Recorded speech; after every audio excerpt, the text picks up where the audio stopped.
오늘은 성경에 기록된 도피성에 대한 이야기입니다. 하나님께서 도피성 제도에 대해서 모압 평지에서 모세를 통해 일찌감치 이스라엘 백성들에게 2번씩이나 전해주고 계십니다. 민수기 35장에 일찌감치 한번 전했던 내용입니다. 그러니까 지금 모세 앞에 이스라엘 백성들이 모압 평지에 지금 모여 있지만 사실은 그 전에도 민수기 35장 때에도 그 자리에 한번 그들이 지나갔던 적이 있습니다. 그때에도 하나님께서 이스라엘 백성들에게 도피성 이야기를 하셨는데요. 오늘도 여전히 그 도피성 이야기가 반복해서 등장을 하고 있습니다. 도피성이라 하는 이 말은 우리말로 번역을 하다 보니까 이렇게 되어 있습니다만 히브리어 언어의 뜻으로 따지자면 끌어들이는 성읍이라, 낚고채다, 이러한 의미를 가지고 있는 단어를 사용하고 있습니다. 그러니까 하나님께서 보호하시기 위해서 낚고챘다, 다른 사람이 함부로 건드리지 못하게 그냥 움켜잡았다, 그런 뜻으로 도피성이라고 하는 단어를 사용하고 있습니다. 너희를 위하여 성읍을 도피성으로 정하여 부지 중에 살인한 자가 그리로 피하게 하라. 이는 너희가 복수할 자에게서 도피하는 성을 삼아 살인자가 회중 앞에 서서 판결을 받기까지 죽지 않게 하기 위함이니라. 그러니까 누가 이 도피성으로 들어가게 되는가 하는 것에 대한 말씀을 오늘도 우리에게 들려주고 있는 말씀입니다. 여기에는 복수할 자라, 그렇게 우리말로 번역이 되어 있습니다만 사실은 피해 보수자라, 그런 뜻입니다. 혹한에 여러분들이 나중에도 제가 설교하는 중에 고엘이라 하는 단어를 들을 경우가 생길 것입니다. 고엘이라고 하는 단어가 언제 쓰이는가 하면 기업을 물을 자 할 때 쓰입니다. 그러니까 계대에 따라서 대를 이을 자, 그런 의미를 가지고 있는 단어인데, 계보를 이을 사람이 없을 때에는 친척 중에 누군가 한 사람이 이 고엘이 되어서 그의 대를 잇게끔 했습니다.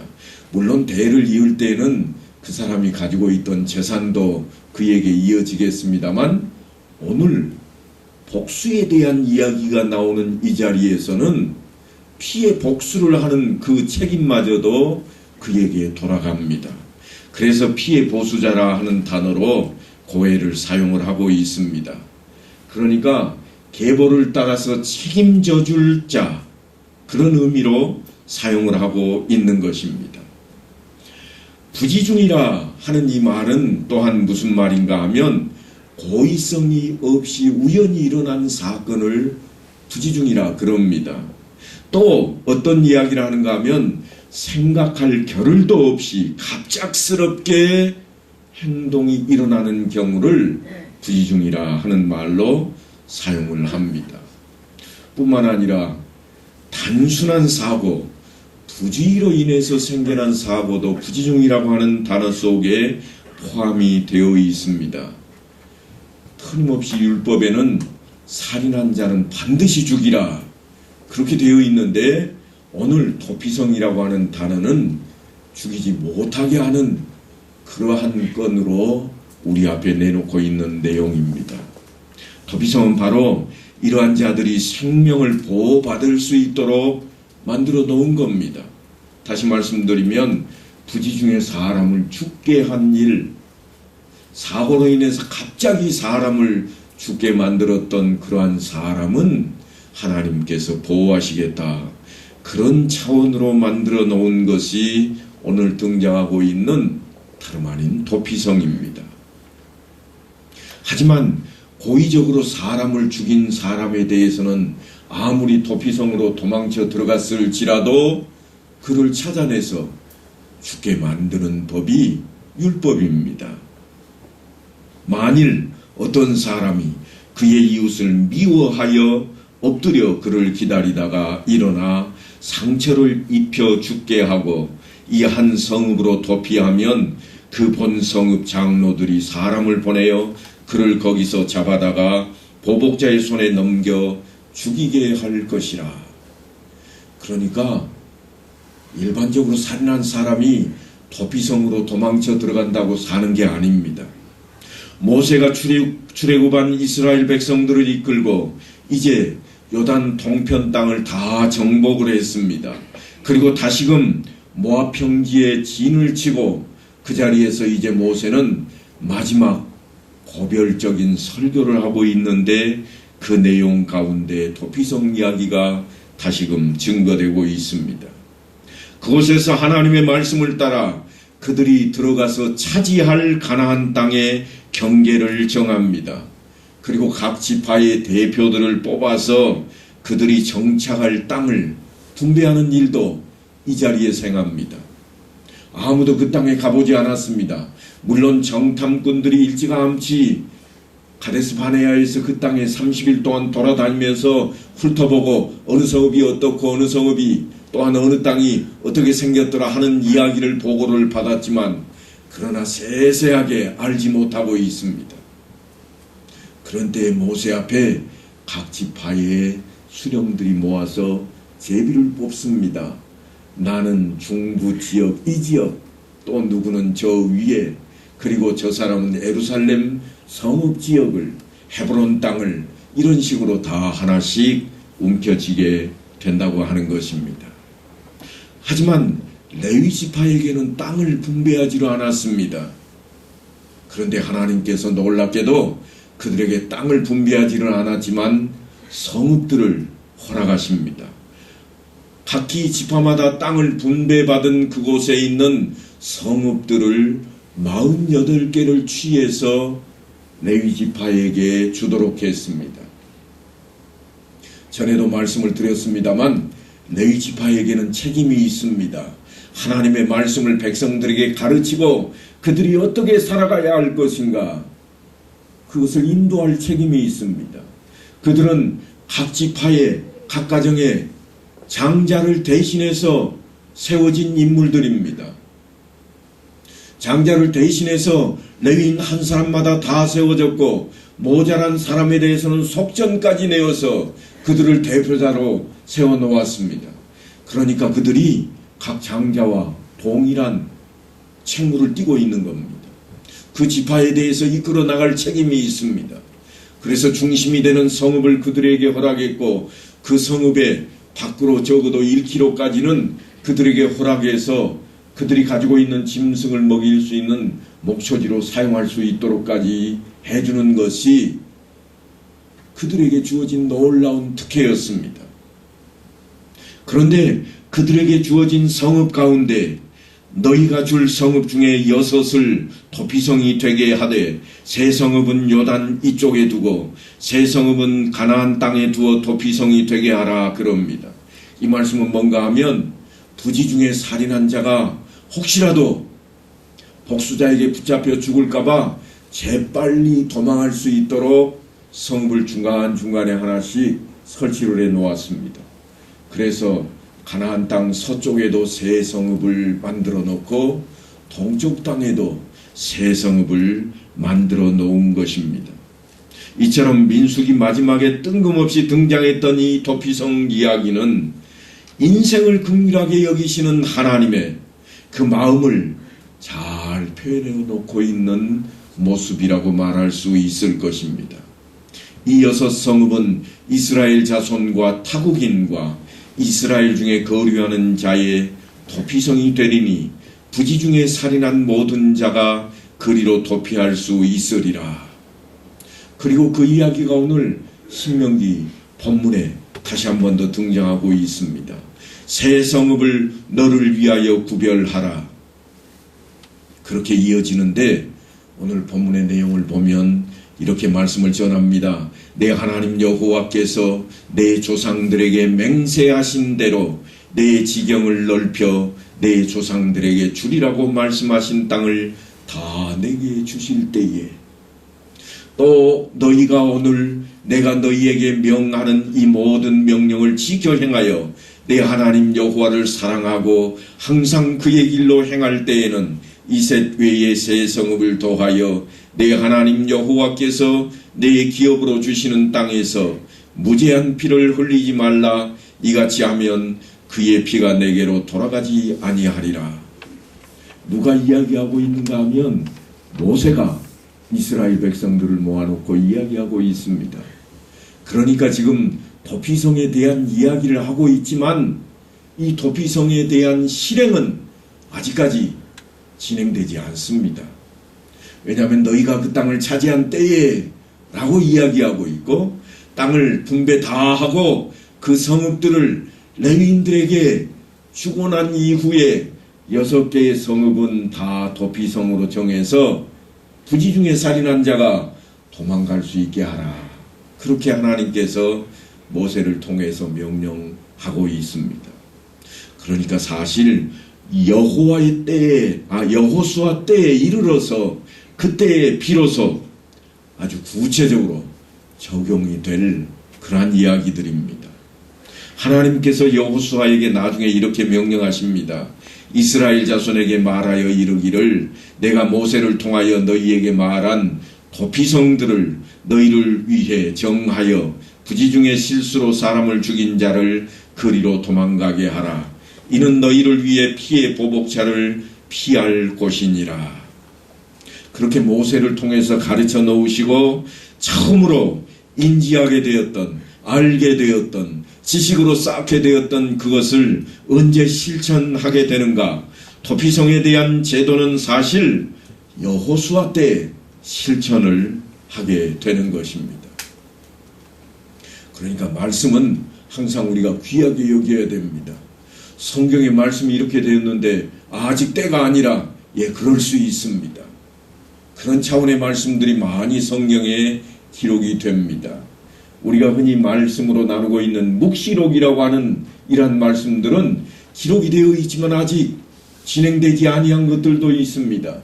그때가 되면 일어날 것들에 대한 이야기들도 있습니다. 분명히 하나님의 말씀은 1.1획도 변함없이 우리 앞에 펼쳐지게 될 것입니다. 그러니까 소홀히 여기고 놓쳐서는 안 됩니다.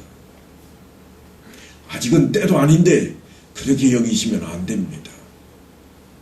지금 이스라엘 백성들에게 하나님께서 모세를 통해서 말씀을 전하시고 그들은 이제 여호수아 때가 되면 그들이 이 6성읍을 도피성으로 정하게 될 것입니다.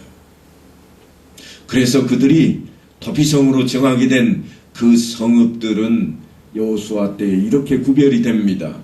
이에 그들이 납달리 산지 갈릴리 게데스와 에브라임 산지의 세겜과 유다 산지의 기랏 아르바 곧 헤브론과 여리고 동쪽 요단 저쪽 르우벤 지파 중에서 평지 광야의 베셀과 갓 지파 중에서 길랏 라못과 므낫세 지파 중에서 바산 골란을 구별하였으니, 이게 도피성이 놓여 있는 위치들입니다.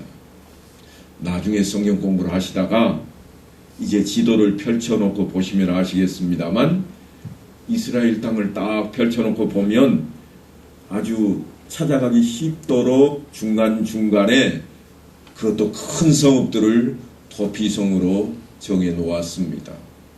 큰 성읍을 도피성으로 정했다. 이 말씀은 달리 표현하면 어떤 표현이 되는가 하면 벌써 그 성읍을 향한 길이 닦여 있고 또한 많은 사람들이 그 성읍을 알아보기 좋은 곳으로 정해져 있었다. 그런 차원입니다. 그러니까 자세히 살펴보면 도피성만 만들어 놓은 것이 아닙니다. 언제 어느 곳에서든지 도피성을 향해 갈 수 있도록 도로를 포장하고 또한 표지판을 세워서 누구라도 언제든지 빨리 갈 수 있도록 그렇게 만들어 놓았습니다. 내 하나님 여호와께서 내게 기업으로 주시는 땅 전체를 세 구역으로 나누어 길을 닦고 모든 살인자를 그 성읍으로 도피하게 하라. 그러니까 길을 닦는 일까지도 이미 하나님께서 명령을 해 놓으신 겁니다. 그뿐이 아닙니다. 가령 그 이웃과 함께 벌목하러 삼림에 들어가서 손에 도끼를 들고 벌목하려고 찍을 때에 도끼가 자루 위에서 빠져 그의 이웃을 맞춰 그를 죽게 함과 같은 것이라. 이런 사람은 그 성읍 중 하나로 도피하여 생명을 보존할 것이니라. 실예를 하나 들어 놓았는데 벌목하는 장면을 아주 우리가 알기 쉽게 부지 중에 어떤 일이 벌어지는가 하는 것을 이야기했습니다. 도끼라고 하는 것은요, 내리칠 때 항상 도끼를 머리 뒤로 힘껏 제꼈다가 앞에 있는 나무를 향해서 내리 찍습니다. 그래야 힘을 받잖아요. 그런데 뒤로 힘껏 뿌리칠 때 잘못하면 도끼가 자루에서 빠져나가기도 한다는 겁니다. 빠지라고 뒤로 던지는 사람이 누가 있겠습니까? 어떤 경우는 손에서 미끄러져 빠져버리기도 합니다. 그런데 사람이 뒤에 있다고 고의로 그렇게 던질 사람이 어디 있겠습니까? 부지 중에 그랬다 그러는 겁니다. 하지만 죽음을 당한 자의 친족들의 마음은 그렇지 않습니다. 분노로 가득해서 아무것도 보이지 않을 겁니다. 그러면 쫓아가서 복수를 할 수밖에 없습니다. 그래서 빨리 도망치게 하라는 거예요. 현장에 있는 사람들 중에 누구라도 겁에 질리는 그 사람을 빨리 도피성으로 피할 수 있도록 길도 일러주고 빨리 보내야만 된다고 하는 것이 하나님께서 그들을 통해 긍휼로 베푸시는 그러한 말씀입니다. 이 말씀은 나중에 제가 한 번 더 드리겠습니다만 우리가 복음을 전하는 것과 똑같은 말씀입니다. 별나라 이스라엘 백성들에게나 주어지는 말씀처럼 들릴지 모르겠습니다만 그런 이야기가 아니에요. 예수 믿으면 천국이요, 믿지 않으면 지옥이라고 하는 사실을 모르는 사람들에게 빨리 알리라고 하는 거예요. 빨리 알려서 그곳으로 찾아 들어가기만 하면 어떻게 되는 거예요? 부지 중에 믿지 않았던 사람들, 부지 중에 하나님을 알지 못하고 믿지 않았던 사람들은 그렇게 해서라도 하나님의 긍휼로 생명을 보존받게 된다고 하는 겁니다. 이게 하나님의 긍휼하심이 도피성을 통해서 그 제도를 통해서 우리에게 주시는 교훈입니다. 당시의 정황에 맞게 지금 산에서 벌목하다가 도끼자루가 빠지는 일에 대한 이야기를 예로 해놓았습니다. 왜냐하면 그 사람이 그에게 본래 원한이 없으니 죽이기에 합당하지 아니하나 두렵건대 그 피를 보복하는 자의 마음이 복수심에 불타서 살인자를 뒤쫓는데 그 가는 길이 멀면 그를 따라 잡아 죽일까 하노라. 죽은 사람의 아들은 마음이 어떠할까요? 그냥 도끼질하다가 잘못해서 죽었을지라도 누가 죽였냐? 죽인 사람이 누군지 찾아서 복수하고 싶은 생각에 눈이 뒤집힐 겁니다. 그것을 하나님이 원치 않으신다고 하는 겁니다. 사람이 갑자기 눈이 뒤집히면 보이는 것이 없습니다. 하지만 시간이 조금 지나면 이성을 찾게 됩니다. 그래, 우리 아버지가 왜 하필이면 그 자리에 있었을까? 그 사람이 우리 아버지 죽이려고야 그랬겠는가? 그렇게 사람의 마음도 바뀌어갈 것입니다. 당시 도피성으로 피신하는 자는 재판을 사실은 2번을 받아야만 했습니다. 한 번은 성에 들어갈 때에 이미 재판을 한번 받습니다. 네가 정말로 부지 중에 그런 일이 벌어졌는가 하는 것을 그 성읍의 제사장이 듣고 판결을 해야만 합니다. 그 성읍에 들어가는 문어기에 서서 그 성읍의 장로들의 귀에 자기의 사건을 말할 것이요, 그들은 그를 성읍에 받아들여 한 곳을 주어 자기들 중에 거주하게 하고 피해 보복자가 그의 뒤를 따라온다 할지라도 그들은 그 살인자를 그의 손에 내주지 말지니 이는 본래 미워함이 없이 부지 중에 그의 이웃을 죽였음이라. 부지 중에 죽였다는 고백을 듣게 되면 성읍의 장로들과 제사장은 그가 살 집까지도 마련해 줘야 됩니다. 느닷없이 왔는데 집을 왜 주냐고요? 그 성읍이 할 책무입니다. 그게 하나님의 일입니다. 도피성에는 항상 준비해 놓은 예비해 놓은 집이 있었습니다. 그 자리는 누구라도 객이 오면 들어가서 먹고 자고 살 수 있는 그러한 집입니다. 누가 그 사람을 머물게 할 수 있는 자격이 있는가 하면 그 성읍의 제사장입니다. 그 제사장이 한번 정하면 제사장이 죽기까지는 그 사람이 거기 머무를 수 있습니다. 그러나 그 제사장이 죽으면 거기에 있던 사람도 떠나야 됩니다. 그러면 부지 중에 살인했던 사람은 어떻게 되는가? 제사장이 죽으면 그 죄가 면천을 받게 되고 돌아가도 더 이상 아무도 죄를 물을 수 없게 되는 것입니다. 바로 이와 같은 제도가 당시에 세워졌습니다. 그리고 또다시 재판을 한 번 더 하는데 언제 하는가 하면 회중이 모인 곳에서 한 번 더 합니다. 왜 그럴까요? 정말로 그랬는가 하는 것입니다. 거짓말해서 혹시라도 자기 살려고 사기치고 있지는 않는가, 그런 이야기입니다. 제사장이 나서서 그래 당신 여기 피해 있으라, 그래서 아무도 쫓아와서 죽이지 못하게 해놨는데 진짜로 살인을 하고 자기가 계획을 하고 자기가 다른 사람을 죽여놓고 도망쳐와서는 아니요 내가 실수로 부지 중에 그랬습니다, 할 경우는 어떻게 할 것인가 하는 것입니다. 그래서 나중에 재판을 하게 되는데 그 살인자는 회중 앞에 서서 재판을 받기까지 또는 그 당시 대제사장이 죽기까지 그 성읍에 거주하다가 그 후에 그 살인자는 그 성읍 곧 자기가 도망하여 나온 자기 성읍 자기 집으로 돌아갈지니라. 그러니까 두 번째 재판은요, 어떻게 보면 진짜 재판이에요. 부지 중에 살인이 아니었으면 본래 있던 성읍의 장로들이 제사장이 끌어다가 돌로 쳐서 죽게 만들어 버립니다. 엄청나게 가혹한 것처럼 보이지만 하나님께서 생명에 대한 경시하지 못하도록 하는 생명의 거룩성을 그와 같이 우리 앞에 펼쳐놓고 있습니다. 우리는 사실 생명을 너무 가볍게 여기는 것 같습니다. 어떤 사람들은 이렇게 이야기합니다. 그냥 죽으면 그만이지. 그러나 하나님께서는 하나님의 형상으로 우리 인생을 지어 놓으시고 생명의 존귀함을 우리에게 이처럼 강하게 메시지로 전해 주고 계십니다. 그래서 재판을 회중 앞에서 행하는 그 이유가 뭔가 하면 공개적으로 재판을 통해서 이스라엘 백성들이 다시는 생명의 소중함을 자각하고 또 소중히 여기겠다고 신앙적인 다짐을 하도록 만드는 자리입니다. 그리고 도피자가 증인들과 회중 앞에서 재판을 받음으로써 공정한 재판이 이루어지게 하는 겁니다. 어떻게 공정한 그런 재판이 이루어지게 하는가 하면 모든 죄에 관하여는 한 증인으로만 정할 것이 아니요 두 증인의 입으로나 또는 세 증인의 입으로 그 사건을 확정할 것이며, 이 사람이 도망쳐 들어와 버렸잖아요.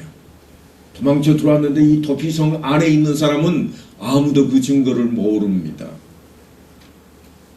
제사장만 그에게 들어서 알고 있을 뿐일 겁니다. 그러면 누가 증인이 될 것인가? 본래 그가 거주하던 성읍에 있던 사람들 중에 증인으로 그 자리에 가야 됩니다. 예, 벌목하는 그 자리에 제가 있었습니다. 저 사람이 도끼질하고 있을 때 도끼가 자루에서 빠져가지고 잘못해가지고 뒤에 있던 사람이 맞아 죽었습니다. 이 사람도 보았습니다. 아니요, 저도 보았습니다. 그렇게 두세 사람의 증언까지 나와야 된다고 하는 겁니다. 그러니까 도피성은 생명에 대한 이야기로 연결이 되어 있는 겁니다. 하나님의 긍휼하심이 가득 채워져 있는 곳입니다. 오늘날 우리식으로 말씀드리자면 구원의 방주와 같은 곳입니다. 인생 중에 누가 죄 없는 자가 있겠습니까? 죄 없는 자는 아무도 없습니다. 그러나 주님께서 내가 그 죄값을 다 치웠노라고 증언을 하심으로 하나님께서 우리가 거룩하다 인치심으로 의롭다 하심으로 말미암아 구원을 얻게 된다고 하는 것입니다. 바로 그 자리가 도피성과 같은 자리입니다.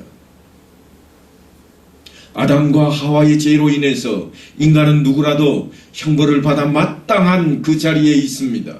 그 죄로 인해 하나님의 공의가 그것을 놓아둘 수가 없습니다. 죄 있는 자는 하나님 앞에 서기만 하면 소멸되어 버리기 때문입니다. 그 죄로 인해 하나님의 공의가 드러날 것입니다. 그런데 한량없는 하나님의 사랑은 우리를 구원하시기로 작정하시고 그리고 하나님께서 직접 예수 그리스도를 이 땅에 보내셨습니다. 하나님이 세상을 이처럼 사랑하사 독생자를 주셨으니 이는 그를 믿는 자마다 멸망하지 않고 영생을 얻게 하려 하심이라. 그 주님의 십자가가 바로 도피성과 같은 겁니다.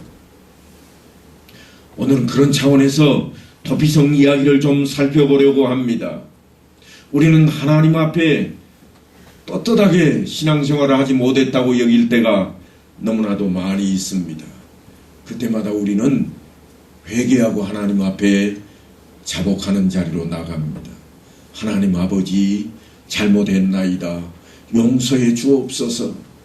그런데 이처럼 회개하는 것이 마치 이제부터 잘해서 지금까지 잘못했던 것을 만회하겠다는 식으로 회개하는 경우가 종종 있습니다. 하나님 제발 용서해 주십시오. 그러면 이후로는 내가 잘하겠습니다. 그런 차원이 우리의 속마음속에 나도 모르게 들었을 때가 있다고 하는 것입니다. 하지만 회개의 핵심은 어디에 있는가 하면 이렇게 되어 있습니다.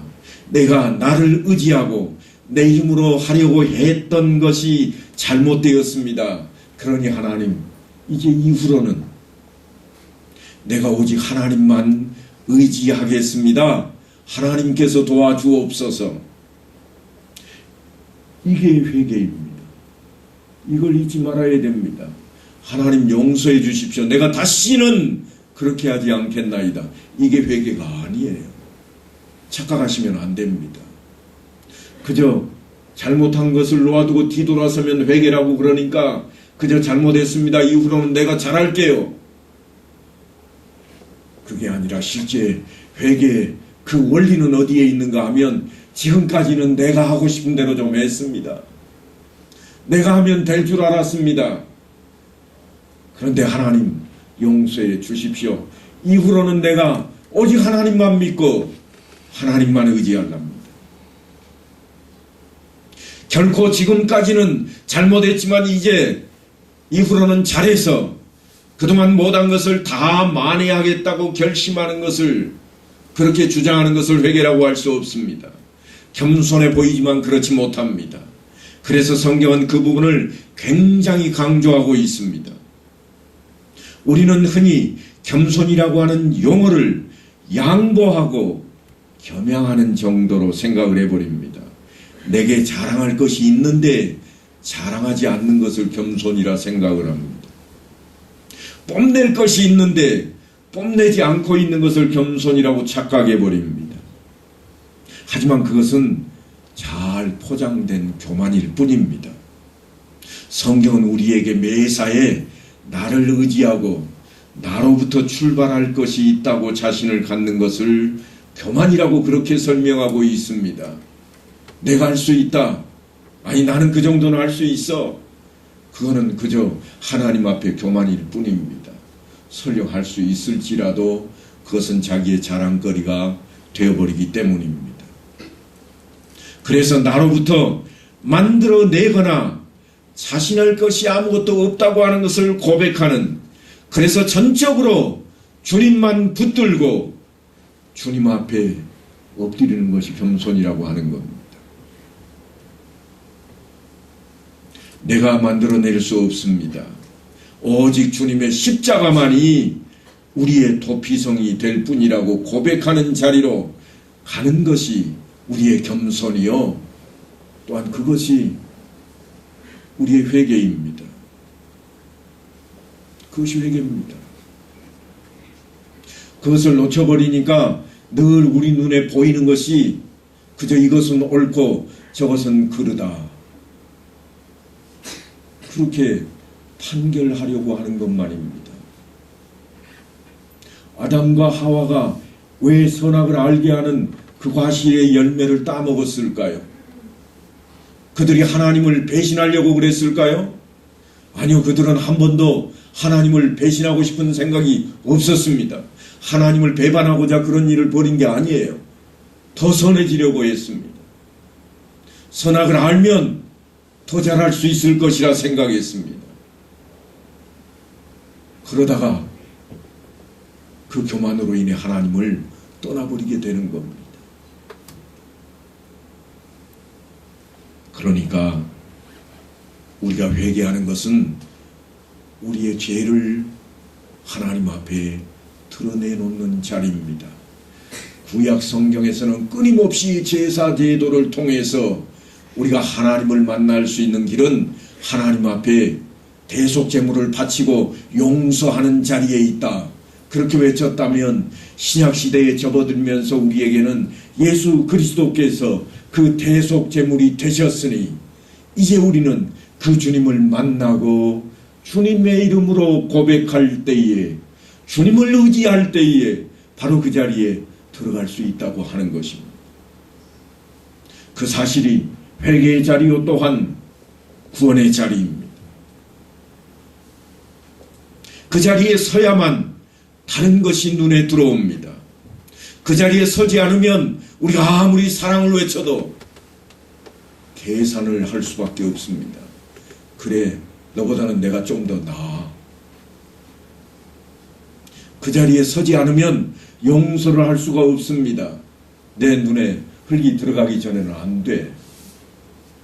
왜요? 이 속에 있는 것을 걷어낼 수 없으니까. 언제 걷어낼 수 있는가? 예수 그리스도를 의지하지 않으면 오직 주께 있습니다. 주님께서 나를 위해 십자가에 못 박히신 것을 고백하지 않으면 우리는 그 누구도 용서할 수가 없습니다. 그 자리에 설 때에, 그렇게 될 때에 우리가 비로소 성숙한 신앙의 자리로 올라서게 되는 것입니다. 그리고 우리가 행한 일 가운데 사실은 결과보다는 그 과정이 중요하다고 하는 사실을 늘 인식을 해야만 합니다. 우리 마음속에 담고 있는 의도와 동기가 얼마만큼 중요한가 하는 것입니다. 도피성 이야기가 왜 등장하는가 하면 그가 비록 살인을 했을지라도 그 동기가 어떠했던가, 그 마음이 어떠했는가를 살피고자 하는 자리였습니다. 그 동기와 의도를 살피는 것이 우리가 살아가는 이 세상의 공의와 사랑으로 사는 소중한 차원의 첫걸음이 될 것이기 때문입니다. 그래서 아모스 선지자는 우리에게 순리가 중요하다고 이렇게 외칩니다. 오직 정의를 물같이 공의를 마르지 않는 강같이 흐르게 할지어다. 도피성 제도는 우리 인간이 행한 것 중에 가장 큰 죄가 생명을 경시하는 살인죄임에도 불구하고 그 죄마저도 용서받을 수 있다고 하는 교훈을 담고 있습니다. 비록 살인자일지라도 그 죄로 물들어 죽어버릴 수밖에 없는 그 자리에 가 있는 우리 자신들일지라도 우리가 예수 그리스도의 보혈의 공로로 말미암아 용서함을 받은 것처럼 일찍 구약의 백성들은 도피성 제도를 통해서 생명의 구원을 받게 되었다고 하는 것입니다.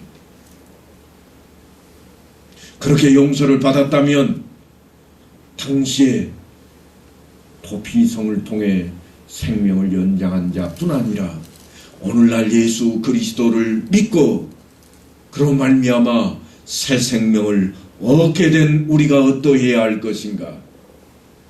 주님을 통해 우리가 용서함을 받았으니 우리도 다른 사람에게 용서를 베풀어야만 합니다.